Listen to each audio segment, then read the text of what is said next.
Tlak. Kaj je to? Ste se kdaj vprašali, zakaj lahko kumarico napičimo na vilico? Ali na zobotrebec, ali na kakšen oster nož? Nikakor pa je ne moremo napičiti na žlico, pa če se še toliko potrudimo.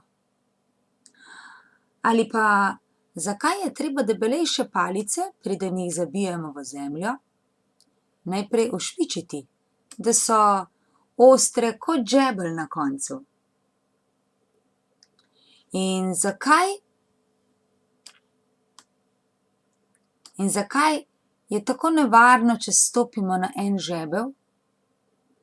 Prav nič hudo pa ni, če se uležemo na 1000 žebljev skupaj. Da boš to bolje razumel, naredi naslednji poizkus. Svinčnik z ostro konico stisni med 2 prsta. Kaj ugotoviš? Kljub temu, da svinčnik na oba prsta pritiska z enako veliko silo, te prst, na katero pritiska s konico, zelo boli, tam, kjer je pa topi del svinčnika, pa ni praktično nobene bolečine. Skrivnost je v tlaku, fizikalni količini, ki ni odvisna samo od sile F, ampak tudi od površine S. Ker tlaku rečemo drugače s pritisk, je simbol za tlak črka P.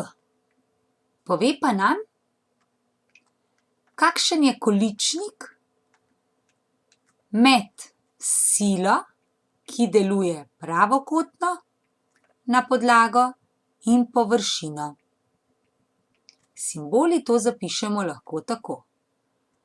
P je F polomljeno z S. Prava faca si, tako lahko zapolnimo to enačbo. Si vsi mi. Pri tem je zelo pomembno, da sila pritiska pravokotno na površino. Če sila deluje poševno,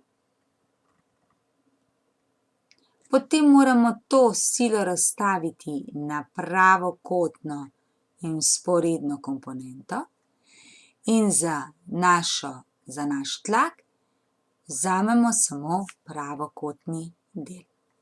Enoto za tlak vidimo iz formule, da je to Newton, ki je enota za silo, polomljeno s kvadratni meter, ki je enota za površino.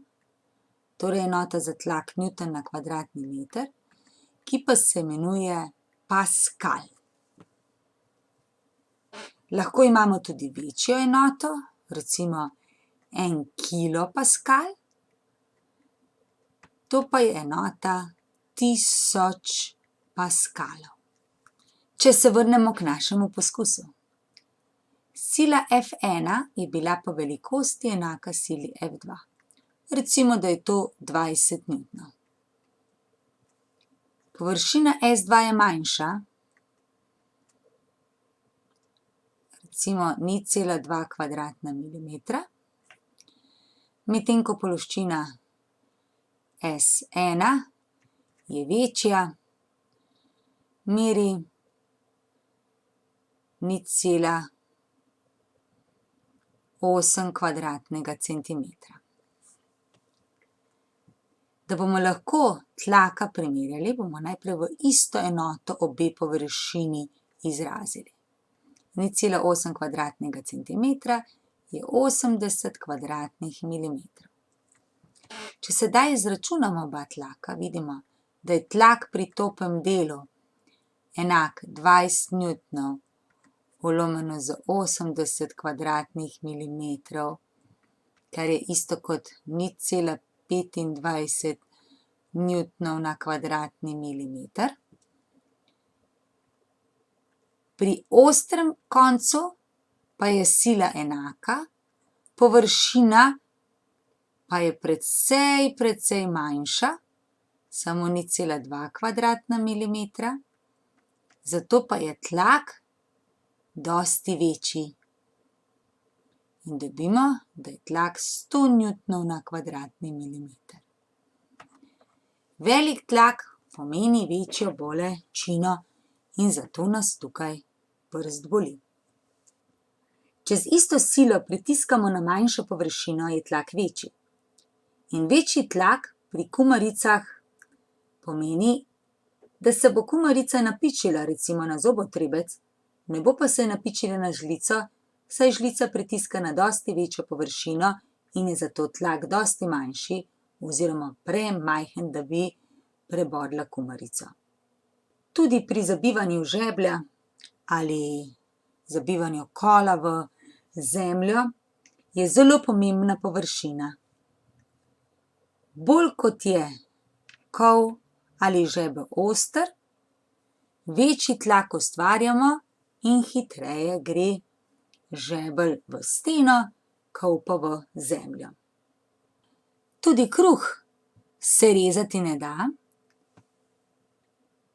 če površina dovolj majhna ni. V tem primeru se kljub pritisku noža na kruhu ne zgodi nič. Ko pa nož z brusom stanjšamo, to pomeni, da površino zmanjšamo, tem tlak povečamo, lahko z nožem kruh razrežemo. In jasno nam postane tudi, zakaj je en žebelj dosti bolj zoprn kot 1000 žebljev na postelji. En sam žebelj ima površino recimo 1 kvadratni ali pa 0,1 kvadratni milimeter. In tlak, ki se zgodi, je sila deljeno z 0,1 kvadratni milimeter. Ko imamo pod sabo 100 000 žebljev, 1000 žebljev bi bila površina 1000-krat večja, torej 1000-krat S1. To pa bi pomenilo, da je nov tlak F(S) 1000-krat manjši od prvotnega tlaka. Tudi pri guganju na stolu se tlak iz 4 nog premakne samo na 2 robova. In zato je zelo velika nevarnost, da bomo s takim guganjem v tla naredili luknjo. Vidimo, da poleg sile, torej teže, ki pritiska navzdol, da je poleg te sile pomembno tudi, na kakšno površino pritiska. Če imamo samo 2 nogi, je tlak 3 newtone na kvadratni centimeter. Če število nog oziroma podstavkov povečamo, se zaradi tega tlak zmanjšuje. Če pa bi pri istem številu nog povečali težo, v tem primeru število zabojev, se bi zaradi tega povečal tudi tlak. Tudi mehka blazina se različno deformira, ko na njo postavimo poln tetrapak soka. Če je to 2-litrski sok, to pomeni, da povsod deluje navpično navzdol sila teže, ki je enaka 20 newtonom. V primeru, ko leži sok na največji površini, se to na blazini skoraj ne pozna. Ko pa stoji sok na najmanjši površini, je blazina najbolj udrta, najbolj definirana, saj je pod njo največji tlak. Sila je sicer ista, ampak površina je dosti manjša kot v tem primeru in zato je tlak večji. Poznavanje tlaka nam bo zelo koristilo tudi pri zimskem raziskovanju gora. V gorah je pozimi običajno veliko snega, ki je lahko mehak kakor pena in je zelo občutljiv ali pa pomrznjen. Kadar je mehak in nanj stopimo s čevljem, ki ima recimo površino 250 kvadratnih centimetrov, se nam sneg udre. Če je na njem ostal nekdo s silo 600 s težo 600 newtonov, bi bil tlak P je F lomljeno z S enak 600 newtonom lomljeno z 0,025 kvadratnih metrov. Površino smo pretvorili v kvadratne metre, zato da bomo dobili paskale. In to je 24.000 paskalov ali 24 kilopaskalov. Toda, če se nam sneg takole ugreza, je to zelo naporno. Zato planinec na nogo lahko da krplje in s tem poveča površino svojih podplatov. Površino lahko recimo poveča 4-krat in bo naš S 4-krat večji, kot je bil prej. Zaradi tega se bo tlak 4-krat zmanjšal. Namesto štraka 24 kilopaskalov bo sedaj tlak samo še 6 kilopaskalov. To pa bo skorja snega prenesla in bo hoja po gorah dosti bolj prijetna. Lahko pa se zgodi, da sneg ni mehak, da se ne vdira, ampak je pomrznjen.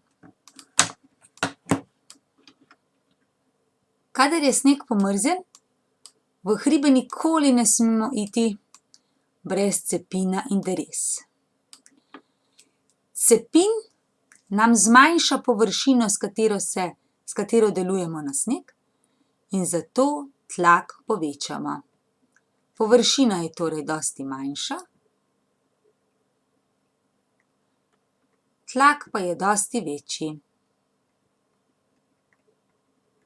In zato, tako kot z vilico predremo kumarico, da jo napičimo, tako se tudi mi nekako napičimo na sneg, da lahko po njemu varno hodimo in zdrs preprečimo. Pri tem je pomembno, da cepin pravilno uporabljamo. Ko uporabimo cepin, ga moramo zabiti pravokotno, pa tudi noge moramo postavljati tako, da je sila, s katero delujemo na podlago, čim bolj pravokotna in je zato tlak največji. Za hribe zelo pomembno je, da po simih hodimo tja le, če imamo primerno opremo za ustvarjanje optimalnega tlaka pod našimi nogami. Tlak ne sme biti niti prevelik, niti premajhen.